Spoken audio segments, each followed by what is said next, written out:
Welcome to GoPowercat.com's Powercat Pregame Podcast, sponsored by Weddle & Sons Roofing. Now, here's Fitz. Hi, everyone. It's Fitz with the Powercat Pregame Podcast, sponsored by Weddle & Sons Roofing. I hope you're getting ready for Tulane at Kansas State on Saturday at 11 a.m. The game will be televised on ESPN. Of course, you can listen on the radio on the Wildcat Sports Network. And the GoPowercat staff, namely myself and Ryan Gilbert, who will join us later in the show, will be on hand to watch the Cats take on the Green Wave. You go back 2 years ago when these teams met in Manhattan, nobody expected Tulane to be one of the better teams in the country. Maybe we expected them to be improved, but we really didn't expect Kansas State to lose that game. Of course, K-State went on to win the Big 12. They went on to return to New Orleans or go to New Orleans, where Tulane hails from, and play in the Sugar Bowl. Now K-State goes back to New Orleans, this time to play on Tulane's home field. It's not a very big stadium. It's going to be raining probably. It's going to be very interesting weather conditions because no matter what, it'll be humid. Kansas State looked good in their opener against Tennessee Martin. Offensively, they didn't show much. And I know K-State fans would like to see a little bit more from Avery Johnson. Let's see how much Connor Riley and Matt Wells open up that offensive playbook for their young quarterback. They'll probably have to put more on the field to accomplish what they want to accomplish in this game. Defensively, though, K-State was outstanding against UT Martin. They didn't give up many yards, and both the field goals they gave up came off of turnovers where they had to come out on the field and defend unexpectedly.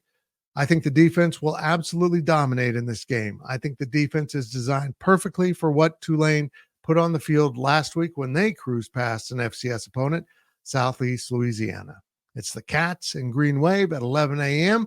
on Saturday. And let's get to your Powercat Pregame Podcast right now by going to Brien Hanley. Coming up later in the show, we'll have Ryan Wallace to break down the Green Wave and the betting odds around the conference from Ryan Gilbert. But now let's bring in our football analyst, Big B. And now it's time to bring in Big B himself, Brien Hanley. Big B. K-State's 1-0. Wasn't super impressive, just solid effort. Defense was pretty darn good against UT Martin. Give me your quick wrap-up of last week before we move on to Tulane. I think you kind of said it. It was just kind of a workman-like type of atmosphere, workman type of game. Just get the cobwebs out, hit somebody that's not your own teammate. That always feels good. But, yeah, nothing spectacular, but didn't need to be spectacular. Just needed to get the work in. Yeah, it was taking care of business. Just 41-6. Let's move on to Tulane. So let's move on to Tulane. That loss 2 years ago just sticks with you because it wasn't in the middle of a so-so season. It wasn't a throwaway game that didn't really matter at the end of the day. It was the same year K-State went on to win the Big 12 title. And that just shows how precarious football can be. If you don't show up, someone's going to get you. Yeah. I mean, a lot of people could say, and you could say this, it may have kept them out of the college football playoff. I mean, who knows? But either way, it's just, if you don't show up, you don't put your best foot forward, these kinds of things can happen. Now, I'll also say this, that Tulane football team was pretty good, so let's not discount. They had a pretty good season that year themselves. So it's not like they went and lost to some team that, was 4-8 on the season. No, they were pretty good. Yeah, they were. They were really good. But luckily, Michael Pratt, their quarterback, is gone. He's good. And now Darian Mensah, takes over. Redshirt freshman, took the job, earned the job, and then put up a lot of stats in that opener. A dual threat guy. And if any defense should be ready for a dual threat quarterback, it's Kansas State. They probably see it way too much in practice, but he seems to have given this team some new life. And I just find it intriguing that we thought there'd be a little hiccup maybe along the way for this new Tulane coaching staff. They just rolled an overpowered Southeast Louisiana team, but that's taking care of business. Well, when you get culture into your system, even if a new coach comes in, I mean, you're still going to have a lot of the players. I know you can transfer and that sort of thing. you're still going to have players that are part of that old culture. And that was a winning culture, by the way. Willie Fritz didn't get fired at Tulane. Yeah. He took another job. So you still have winning culture there. So it's easier for a head coach to step into that, and it just seems like the ball keeps just rolling downhill. It's like they've got things figured out. Hey, I'm going to insert my new system, but these guys know how. Number one, they know how to work. They know how to practice. They know how to win. That's part of a head coaching job. I mean, we're seeing Willie Fritz probably have problems with that at Houston right now, teaching guys how to practice, how to win, how to compete, what it's like to be, a Power 4 team. I'm not saying Tulane is that, but Tulane's a pretty good program, and Willie Fritz built it, and the ball just keeps rolling from there. What does K-State need to do differently this week than last week? Open up the playbook a little bit more on offense. That's the first thing. Got to open it up. I'm not saying you got to show everything, but you got to open it up. You can't run 6 running plays. You just can't do that. I don't even know if they ran 6, to be honest, Fitz. I think it was 4. And just ran them to the right or left, so different or same formations. They're not going to be able to do that against Tulane. You got to open it up, and that's okay. I understand hiding certain things. I get all of that. But you know what? Guys still got to go make plays. They can have your playbook.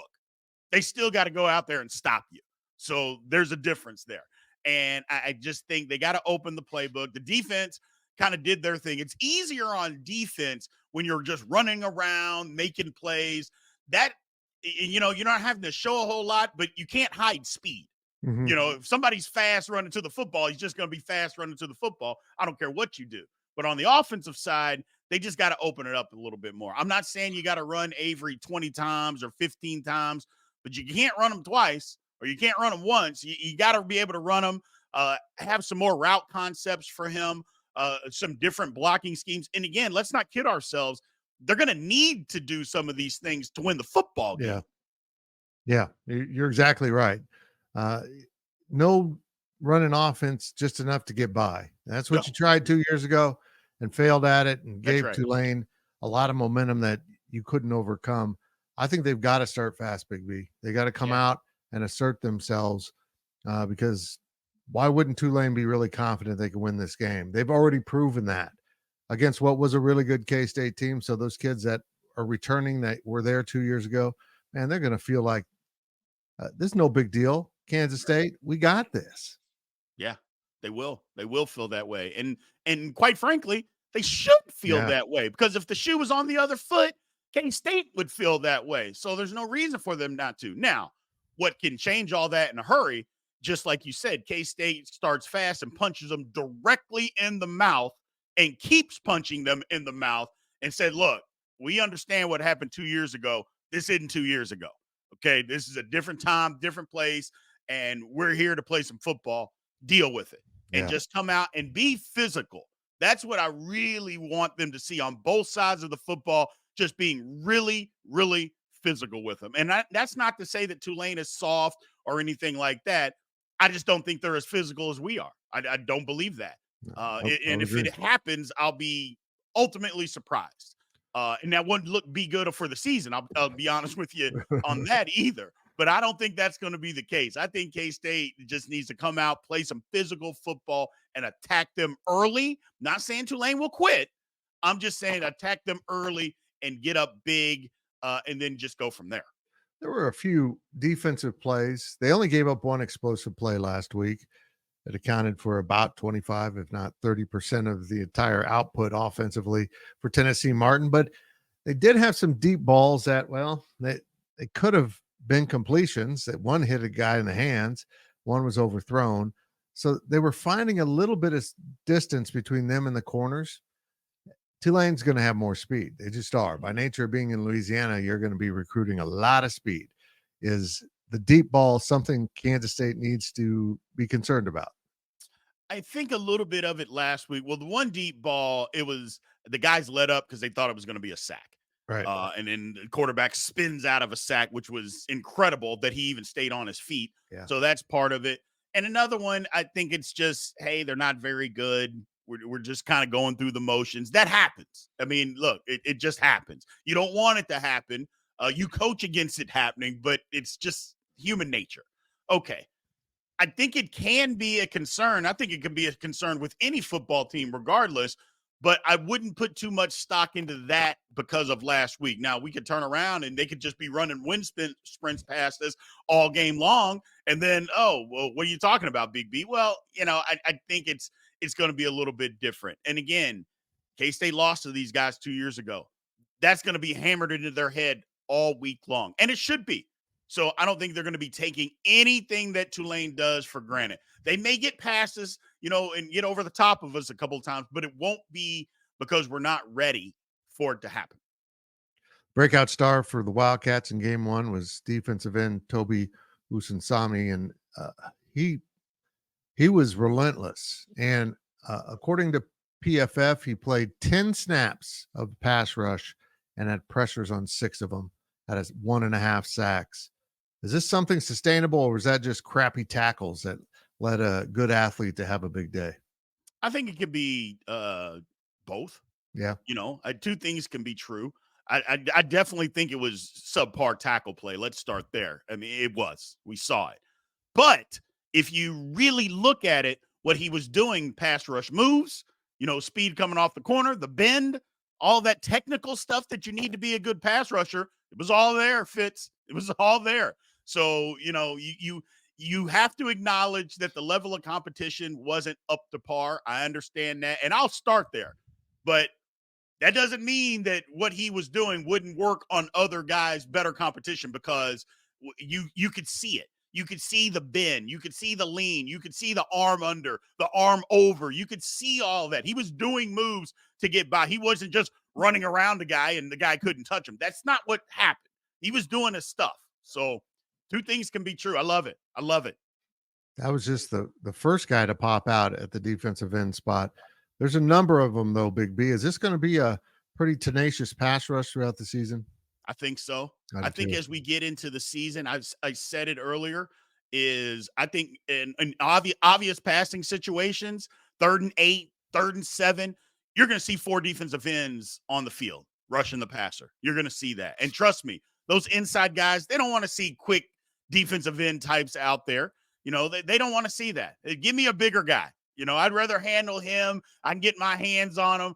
Those quick guys inside, they're too much trouble. Now, you get your hands on them, that's something different, but it's hard to do that. Mm-hmm. But I think it's going to be something that we see all season long, Fitz. I think this pass rush is going to be very, very formidable. A lot of people thought that going in. I know we talked about it going into the season, the amount of depth that Kansas State has, not only throughout the entire football team, but a defensive end especially. You got guys that can play some football. And we just haven't had that in a long time. And now we do, and we need to revel in it because it's going to be exciting.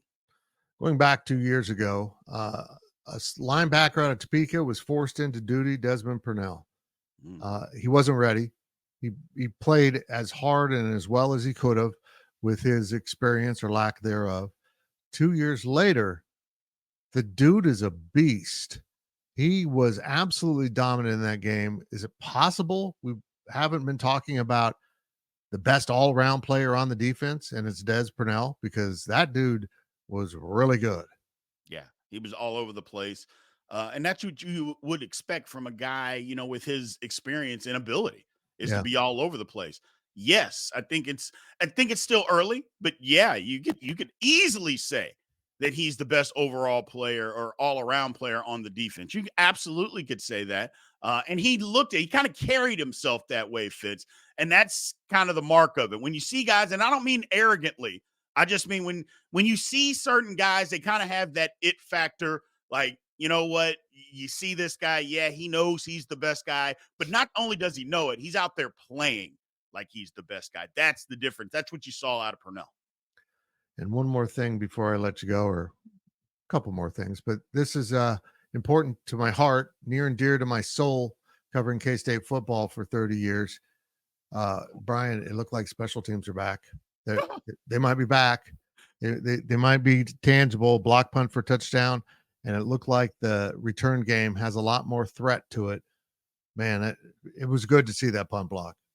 And here's the thing. I was upset early before the punt block. I'm like, run up, catch the ball, field the ball, stop giving, extra field position and letting the ball bounce. And then we blocked the punt, and I'm like, you know what? Maybe these guys have got it figured out. Maybe the emphasis, I believe, has been put back on special teams university, which is Kansas State. I love it. Yeah, if it's back, it just adds another weapon, another layer to this team that you have to prepare for. I don't like being the guy that, look back in my day, but I'm going to say it. Back in my day at Kansas State, you had to prepare for their special teams. I mean, if you weren't prepared for a punt return, if you just had lackadaisical guys out there or guys going through the motions, they either blocked the punt or they returned it on you. And that was just the case. Yep. So, it adds another layer. Special teams are extremely important. I'm not saying that we didn't take it as seriously last year, but maybe the emphasis wasn't put on it that it can be a weapon. Well, now it's a weapon. I like it, Fitz. I love it. I love it. It just having the teams, the opposition trying to kick away from your returners on the regular because they're threatened by them. If it's Dylan Edwards or Sterling Lockett or someone else on a kickoff, they wanted nothing to do with it, and I think that's going to be something that really fuels K-State this season. I do too. Yeah. Does K-State get this done? Do they come home 2-0 to play Arizona next Friday? I think so. I think they do. Like I mentioned before, I just believe they're going to be too physical for Tulane, and I think we're going to play into that. Look, I'm not saying that we are going to blow them out. I don't even think we need to blow them out, but it could get that way. But I think K-State needs to put some points on the board. They need to do it early. Not pressure like, okay, you got to do it. You got to do it. I'm just saying go out there and score on your first two possessions, and look good doing it. Or however, just go out there, get some points early, and then just out physical Tulane. Let the defense fly around a little bit. Get them in some obvious passing situations. Again, play mistake-free football, which is always important on the road. You do that, I think K-State wins this game, and I don't think it will be close. I'm not saying it has to be a blowout. I just don't think it's going to be that close, Fitz. I agree. I think this is going to be a game where K-State shows a lot more, not at the whole playbook, don't get silly here, but it's going to be something that they turn out a better product, a more substantial product than they did last week. And because they need to, and they need to make sure they win this handily. Big B, what's going on over the Big 12 Insiders where you serve as our host?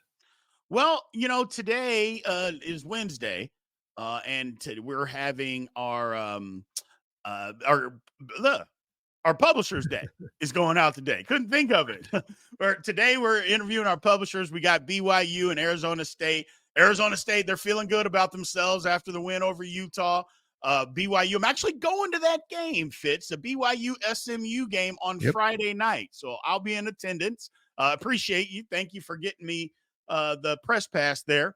But that's what we going on. And then remember, as always, people, Big 12 Insiders Game Day is coming out on Thursday. You guys want to be there for that. There's 5 of us on the show talking all Big 12 football and just putting our slant on ESPN's Game Day. We're putting our little slant on it at Big 12 Insiders Way. So it's really fun. And then on Friday, we'll have our pick show. It might just be me doing the Friday show. We'll see. But if you like betting on games, check out Friday. It'll be all talking about all the Big 12 games and what those lines are. Very good. He's Brien Hanley. He's our football analyst at GoPowercat, one of them, and also the host of the Big 12 Insiders. Check out that channel, along with subscribing to this channel, subscribe to that channel, subscribe to everything, all of it. Thank you, Big B. I appreciate it, man. Thank you. Good stuff. As always, Brien Hanley. He is an outstanding football analyst, and make sure you check out the Big 12 Insiders. Brien Hanley is absolutely crushing it as host of that new channel and the programming over there. And a couple programming reminders for you from the GoPowercat staff. We'll have the Friday walkthrough coming out, Friday at midnight with Cole Carmody and our other football analyst, Monty Spiller, both former K-State football players. And then on Saturday, something special is cooking for K-State fans. This year, when the Cats go on the road, Cole Carmody and an analyst. This week it will be Brien Hanley. We'll go live on YouTube and Twitter X for a post-game podcast. That's right. We're going to do it live this year. So I hope you come over to the YouTube channel or GoPowercat or on Twitter/X and check that out. If you want to participate in the conversation, it's best to probably head to YouTube, but we'll have a lot of fun with that. And I'll, of course, have my post-game power talk from New Orleans. That's it for segment one. It's time to really dig in on those Tulane Green Wave, and Ryan Wallace is standing by to do exactly that on the Powercat Pregame Podcast, sponsored by Weddle & Sons Roofing. It's time to take a break for our sponsors. We'll be back with more from GoPowercat.com. Weddle & Sons Roofing. Protecting homes, businesses, and providing peace of mind for more than 25 years. Weddle & Sons is your Tesla solar roofing outlet. Now let's head back to the show for more K-State sports coverage from GoPowercat.com. Welcome back to the Powercat Pregame Podcast, sponsored by Weddle & Sons Roofing. Go check them out if you have storm damage, because we sure did, and they are doing a tremendous job with our roof. Wally, 1-0. It was, look, they did what they had to do. They didn't show much. They didn't do much, but we saw some flashes.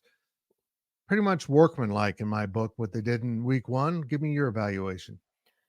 Well, I mean, if you would have told me before the game that they'd come out with a comfortable win, 120 plus from DJ Giddens, 66% completion percentage from Avery Johnson, 0 touchdowns allowed by the defense, and some more special teams magic, courtesy of Ty Bowman, and I think maybe the biggest thing, 79 players participate. The fact that there's any kind of displeasure in Kansas State leads me to believe that I think the expectations were far too high. Now you can be maybe irritated, frustrated that maybe you didn't get to see the type of Kansas State specifically on offense that you wanted to see. Maybe you wanted to see more schematic changes from in the past. But I think if you were expecting Avery Johnson to have 400 yards passing and 200 yards running and this, that, and the other, I think maybe the expectations were a little too high. And again, maybe you weren't tuned into the pregame show, right? Because myself, Brien Hanley, it seemed like everybody was kind of trying to predict for fans and forecast maybe a little bit more of that Bill Snyder week one, which is what we got. It's do what you need to do, but don't go above and beyond. Yep, they did. That's exactly what they did. But I expect to see a little bit more this week at Tulane. It's a very good opponent.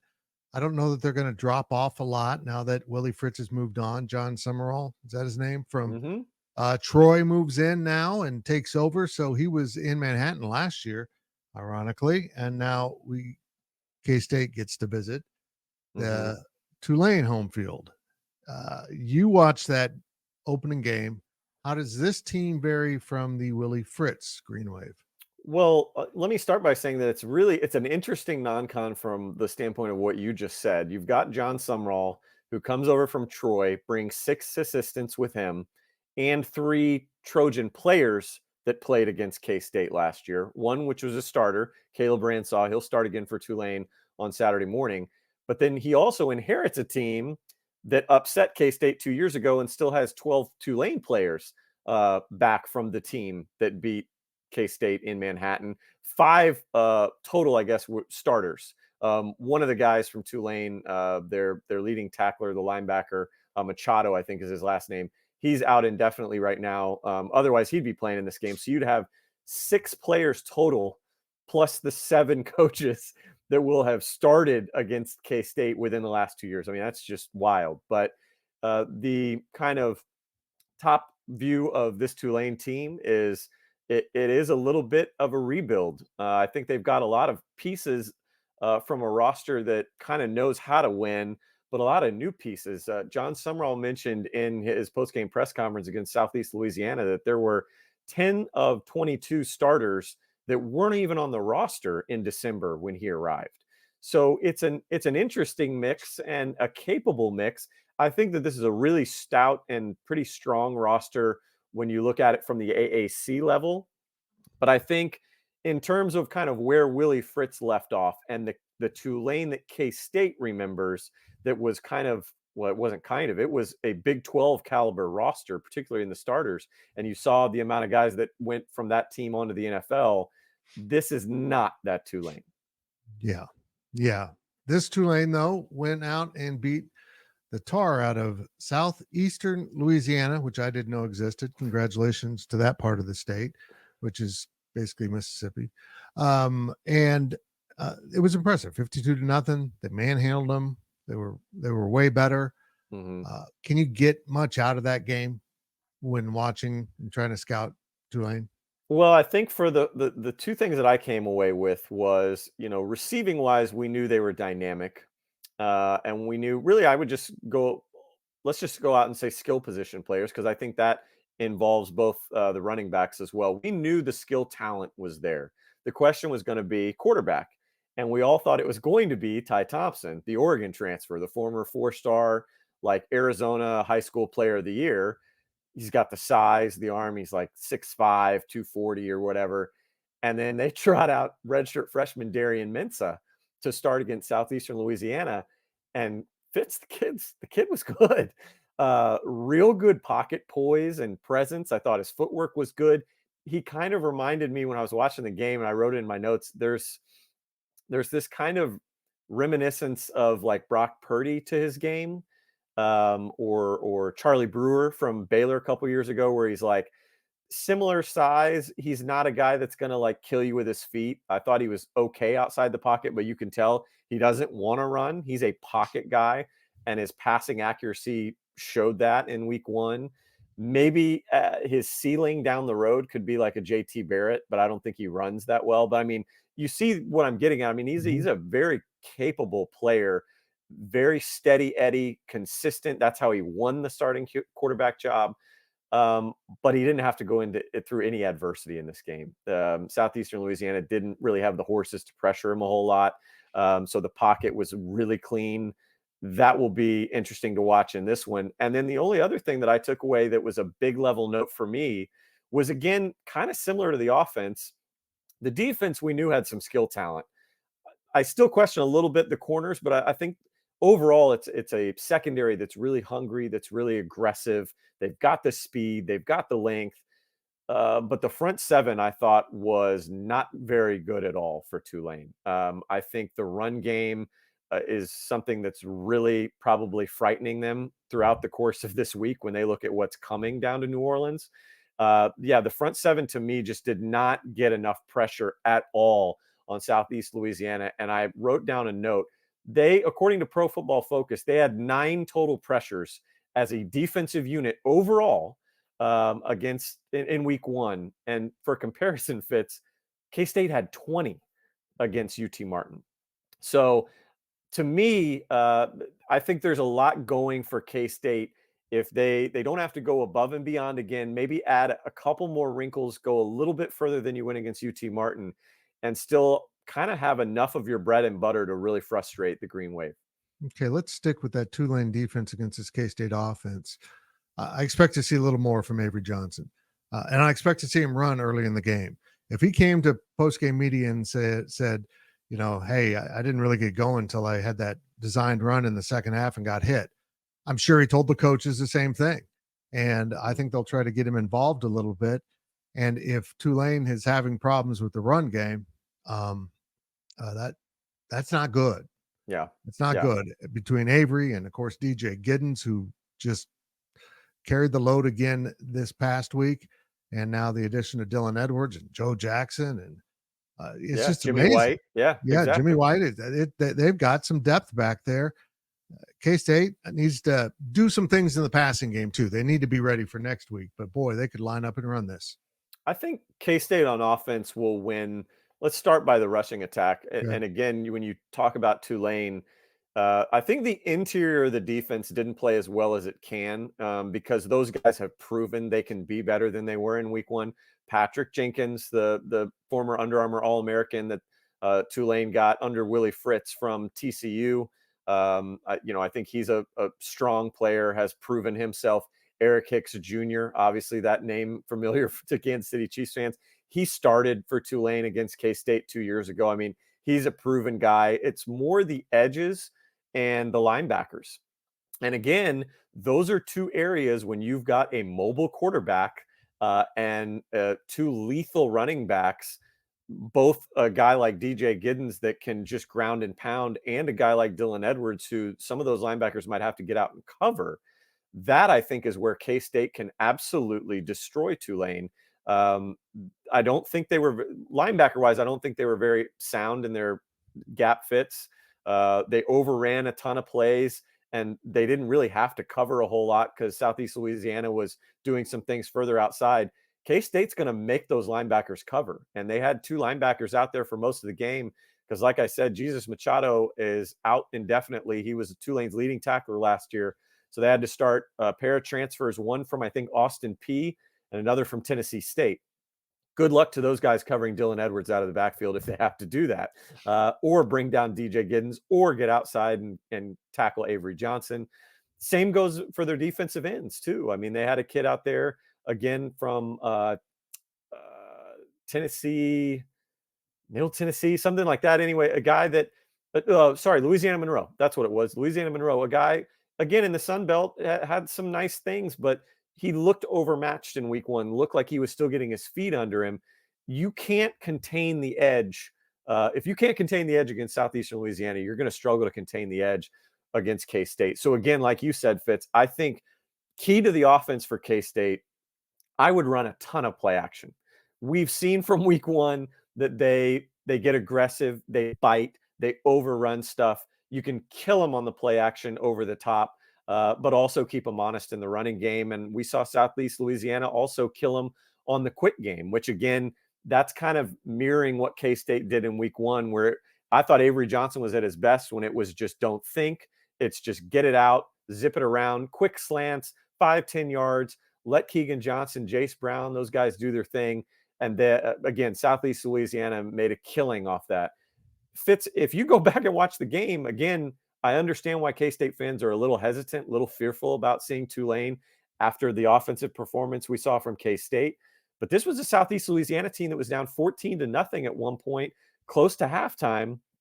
And yet they turned the ball over in the red zone, missed a field goal in the red zone, and then threw a 100-yard pick six from the red zone. It was that close to being a really good game. So again, I look at Avery Johnson and this offensive attack that's already kind of hearing the boo birds a little bit of, you guys aren't doing what we thought you would do.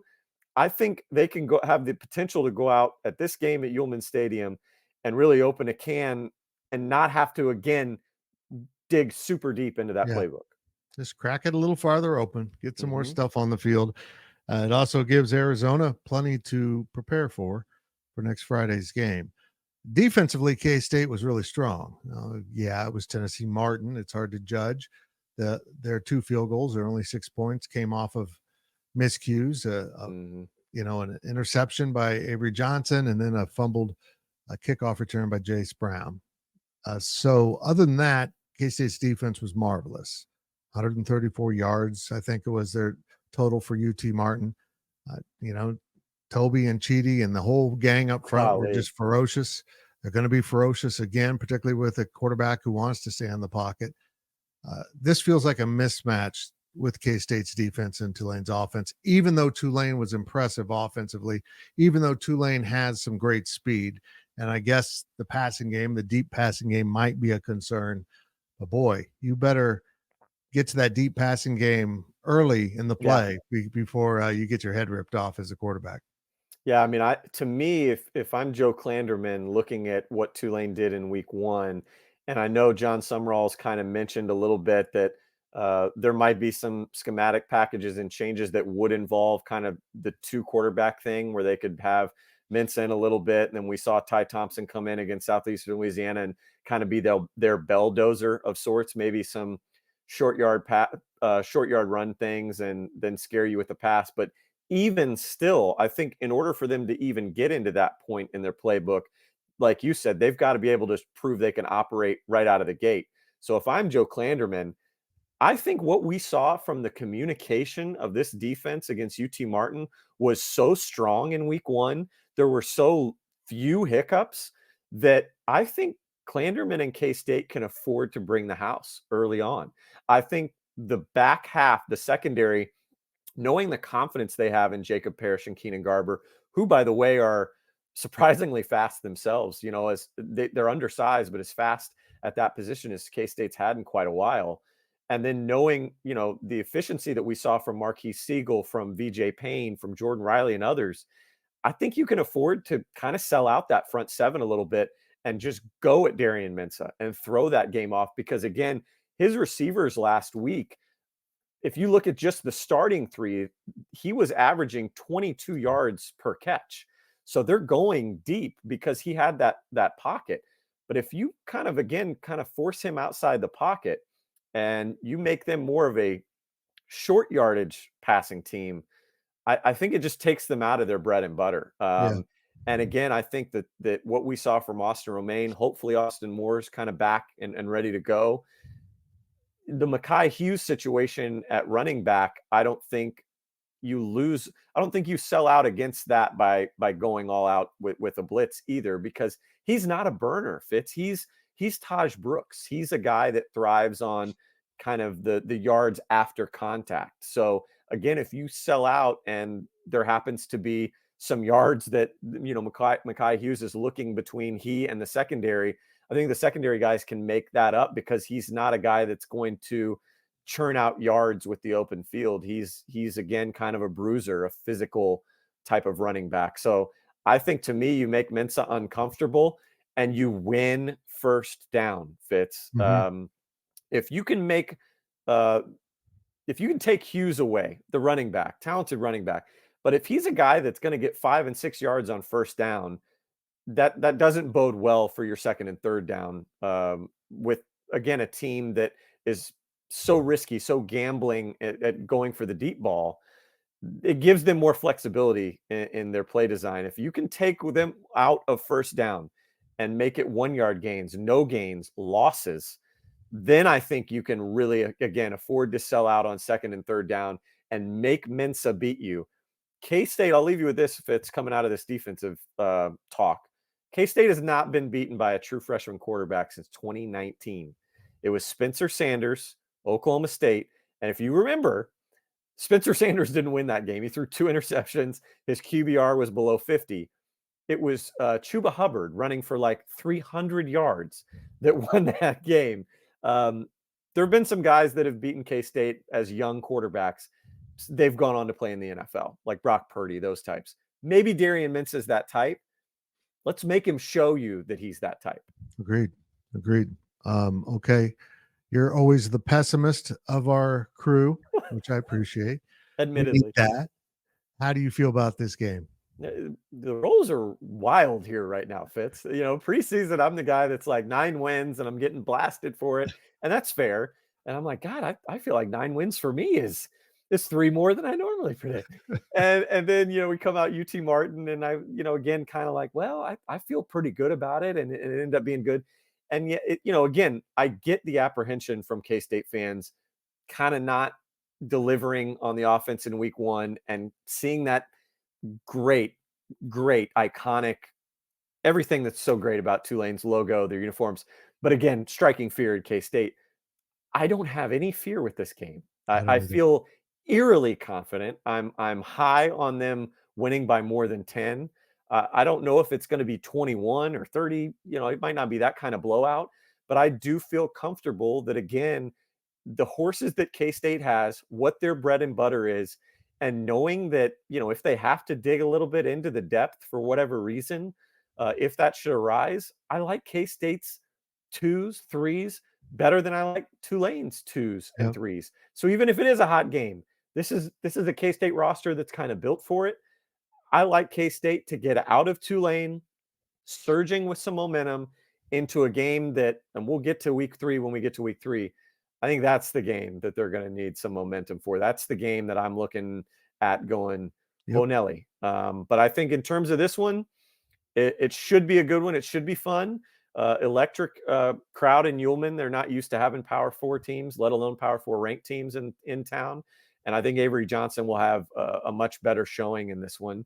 And, Fitz, maybe you get out of the Ullman Stadium early enough to, get some gumbo, some beignets. I'm surprised. It's Wednesday afternoon right now, Fitz, as we record this. I'm a little disappointed that you're not down in New Orleans already. I'm a little disappointed. I'm off my game. I think the last trip to New Orleans was plenty for me. Yeah. In fact, last night I switched our hotel away from Canal Street or whatever that is, right down there in the district, to out by the airport. That's the kind of trip Ryan Gilbert and I are going to have. It's a business trip. We do have some time Friday night and Saturday night to get out, but I think we might be boring old men. You're There's growing up, Fitz. Can I say that to you? Can I say that you're growing up? I am. Didn't want it to happen. It happens eventually. Took me 60 years, but here we are. Thank you, Ryan Wallace. And speaking of Avery Johnson, we'll hear from QB1 right after the break. What did he learn from that first game? And then Ryan Gilbert steps in as we talk about the top 5 games in the Big 12 and the betting odds for those games. And more to come on the Powercat Pregame Podcast, sponsored by Weddle & Sons Roofing. It's time to take a break for our sponsors. We'll be back with more from GoPowercat.com. Weddle & Sons Roofing. Protecting homes, businesses, and providing peace of mind for more than 25 years. Weddle & Sons is your Tesla solar roofing outlet. Now let's head back to the show for more K-State sports coverage from GoPowercat.com. Really, we didn't really have a lot of opportunities. I think I took 43 snaps Saturday, and walking off the field, it was like, man, we had a lot of good plays that we just really didn't get called. And I had no idea how low our snap count was Saturday. So that kind of plays a factor in it. And then, at the end of the day, like, the number one stat that I look for every week is just, did we win or did we lose? And we came off with the win. Obviously, we have some things we want to improve and clean up going into this next week, but that's how it's going to be every week. So I'm excited to get out and play again this week, but really was just kind of let down that we didn't really get as many snaps as we'd want to Saturday. When you went back and looked at the film, what was your assessment of the offense? I just feel like the first half was kind of flat. We really didn't do too much. And then the second half, I feel like we kind of picked things up. And I know we had a bunch of explosive runs, and I think we had 3 explosive passes, 10 explosive runs, so 13 explosives on 43 plays. It's not as bad as it seems. We had a bunch of yards in total offense for how limited our snap count was on Saturday. I feel like we did a really good job. And I feel like just this week is just playing with a little bit more tempo, playing a little bit faster, and ultimately just taking advantage of every opportunity that we get.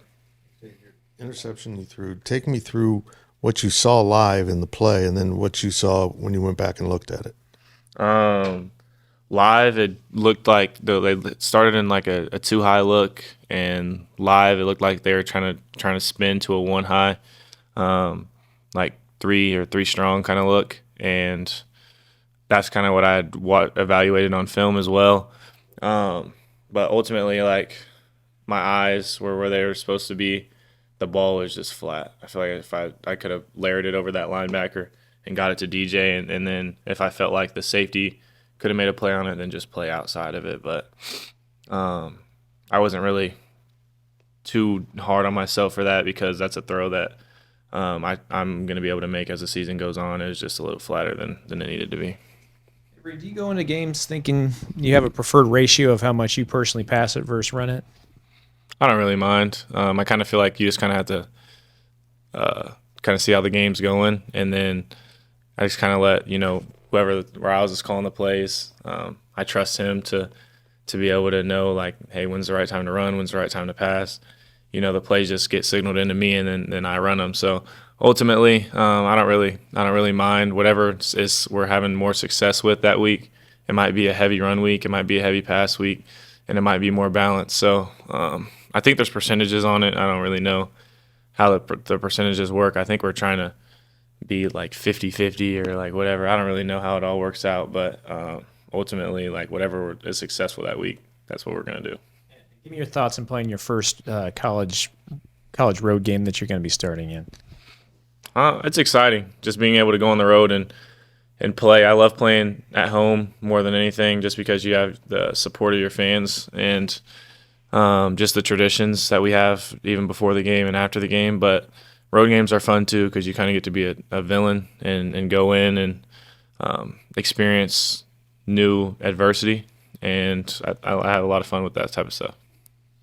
That was Kansas State quarterback Avery Johnson talking about last week, looking forward to this week. And now we're going to look forward to this week across the Big 12 with our sports gambling expert, Ryan Gilbert, to take on our top 5 Big 12 games, which includes K-State this week. It's only 5 games. Shout out to Lance Isley for providing the Big 12 top 5 every week at GoPowercat. Go check it out along with the rest of our coverage. Gills, pretty mundane week 1. I mean, the conference went 14-2. Shouldn't be surprised that West Virginia lost to Penn State.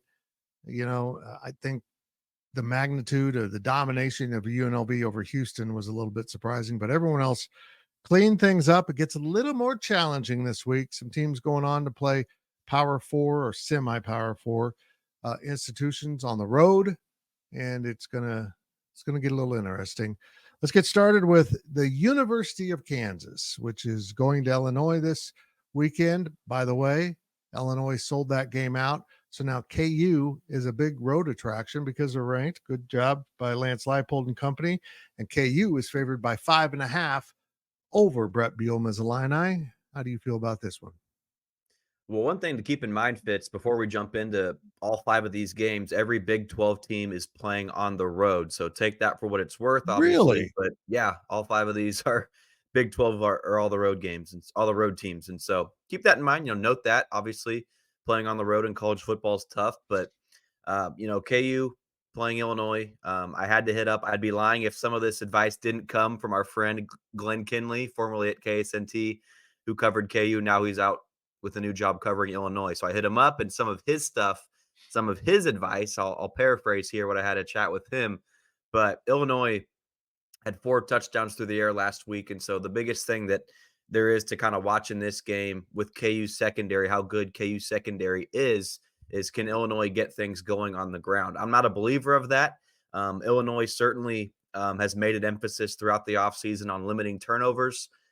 That's been big. They had 4 of them in their week 1 victory. And so but I'm a believer in Kansas though, more than anything. And certainly didn't necessarily see a whole lot to lead me in any other direction in week 1 against Lindenwood. I know it wasn't pretty by any means, but I'm a believer in Kansas.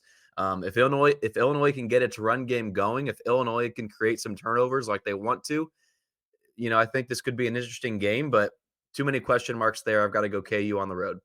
I think KU is going to dominate. Unless something happens crazy, I think KU is going to dominate. I think this is a really good KU team. I'm sold on Jalen Daniels and Devin Neal and that whole gang. And by the way, yes, KU has really good corners. So that's going to be an issue. That back end of the KU defense is the strength of that defense. So I too would take KU. One more thing I was going to note, Kansas and Illinois played last year. KU was only favored by 3, won the game by 11. So that's maybe another reason why you'd want to back KU. Yep, I would agree. Texas Tech I don't even know how to explain what they did with Abilene Christian. They stayed after the dance was supposed to be over and got the victory in overtime against Abilene Christian. Abilene Christian, as opposed to Abilene Heathen, apparently. Tech this week goes to Washington State, that semi-Power 4 school I mentioned. Washington State's a 1.5 point favorite. I'm kind of bully on Washington State. I'm not sold on Tech at all. Yeah, it's interesting because both of these teams played almost identical games against no-name opponents. Obviously, Texas Tech offensively not much bad to say about, but on defense gave up way too many points. You look at Washington State played against Portland State 70-30 offensively, great, but giving up 30 points to Portland State is embarrassing. And so both of these teams are kind of in the same boat. I can't get myself to bet against Texas Tech here. Coming off of a bowl victory last year, the momentum, that gives you, we've seen that here in Manhattan at, Kansas State, the momentum that you can get following a bowl victory. They've won back-to-back bowl victories going back to the year before as well. So I just have a hard time believing that Joey McGuire is just going to lose control of his team after a squeaky week one, excuse me. I think if anything, this can be the wake-up call that maybe the team needed. You've talked about this, Fitz, I know, with Houston and Willie Fritz. Maybe this is what Joey McGuire, this could be their version of that by saying, hey, you can't play like that. You can't prepare like that, whatever it was in practice. So I get it, man, 100%. I understand that Texas Tech's defense in particular in week one was awful. I get that. I'm not going to deny that. I just see a bounce back opportunity here from Texas Tech. So less about the X's and O's, just the sort of mental side of football is going to kick in for Tech. Okay, let's get to some really interesting ones. Iowa State goes to Iowa in their annual corn-laden rivalry. I don't even know if it has a name. The old battle for the old corn husk. I have no idea. It's got to have a name. I just don't know what it is either. I don't know. Let's see. Iowa's what, a 2.5 point favorite? Cyhawk, is that correct? I'm sorry. Yeah, that's Cyhawk trophy. That's right. Dang it. I mean, that's kind of a cop out. Right. Why not call it the JCat trophy? I mean, come on, let's be real. Iowa State needs to have a big season. That they seem poised for that. They looked okay in their opener, scored enough to win, and defense was good. This could be a low scoring game. I might tend to take the under. I don't know what the under will be, but I might take it. But Iowa is favored by 2.5, which would require Iowa to score at least 3 points. That becomes something in doubt. Iowa ran it up against a bad team last week. Is Iowa going to have success against a much better Iowa State defense? So Matt Campbell's he's only beaten Iowa once as head coach at Iowa State. But on the flip side of that, all but one of the meetings since he's been head coach have been decided by single digits. And so certainly I think you're going to expect a close game. And you look at 2.5 for Iowa, basically tells you that this is a very evenly matched game, right? If this was a neutral site game, it'd probably be a pick 'em. So that being said, man, you go back to Iowa State in its first game in week one.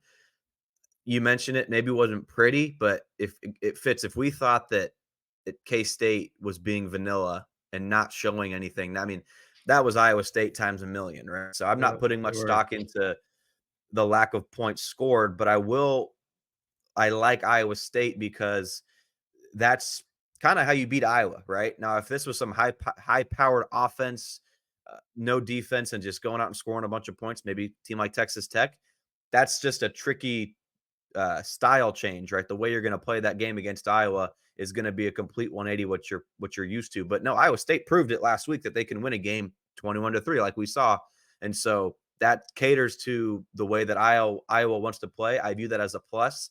I might be drinking the Big 12 Kool-Aid a little bit too much, but it's kind of like what I said about Kansas. I'm just a believer in Iowa State, Rocco Becht.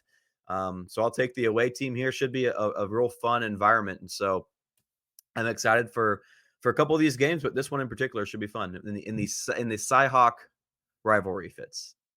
Okay. I don't know if Colorado and Nebraska have a rivalry nickname, but this one goes back. This goes back to the Big 8 days and into the early Big 12 when there were divisions. Colorado goes to Nebraska. Dion against Matt Rule. Nebraska's a touchdown favorite. I don't know what to think about this game. I just have no idea what to think about this one. What do you think? Nebraska's a touchdown favorite. I think that's very fair. It's accurate. You look at from top to bottom, Nebraska certainly has a better roster, and that's why you see that line at a touchdown. No question about it. Colorado's maybe got a couple more playmakers on its team, but overall, Nebraska's favored by a reason. So I think Nebraska can get a win and cover as long as it takes care of the football, but that's been the Achilles heel for that program for the last number of years. They were dead last among Power 4 teams with it was negative 1.4 in turnover margin. And so they only had one fumble against UTEP in week 1. Could be better, could be worse, but as long as Nebraska can take care of the football, they haven't necessarily been an awful team by any means. They just can't they can't keep the ball out of harm's way. And so valuing the ball here, limiting mistakes, maybe pressuring in Sanders or somebody for Colorado into a tough decision, get them to turn the ball over. I would love Nebraska's chances here, but I'm still a little cautious about it with the turnover issues, but yep. I'm still not a believer. In week 1 against North Dakota State, I watched that whole game. It didn't give me much of a reason to believe that Colorado is going to win more than 4, maybe 5 games at most this year. Ouch.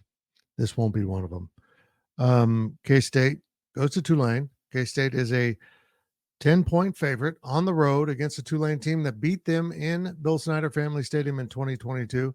Sorry, K-Staters, I keep reminding you of that. Different teams, and there's some returning players, of course, from 2 years ago, but these teams feel much differently, especially now that Tulane is not coached by Willie Fritz. You and I will be there, we think.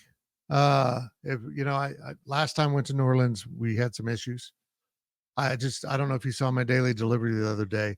If we have air flight issues, we're not going, man. I'm not driving that. Not doing it again, man. Not falling for it. But the game will go on no matter what happens to us. Does K-State cover 10 points? Well, we got to get to New Orleans, and then you have to make it from the parking lot into the stadium before passing out from that heat, which is a nice little segue into a reason that I like Tulane plus 10. I hate to say it. I've talked myself into it.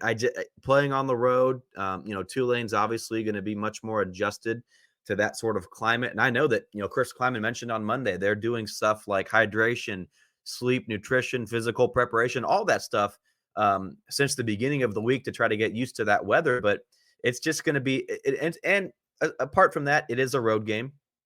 And so with Kansas State, I know I touched on this on the Questions podcast or the Insiders. I can't remember what show that was.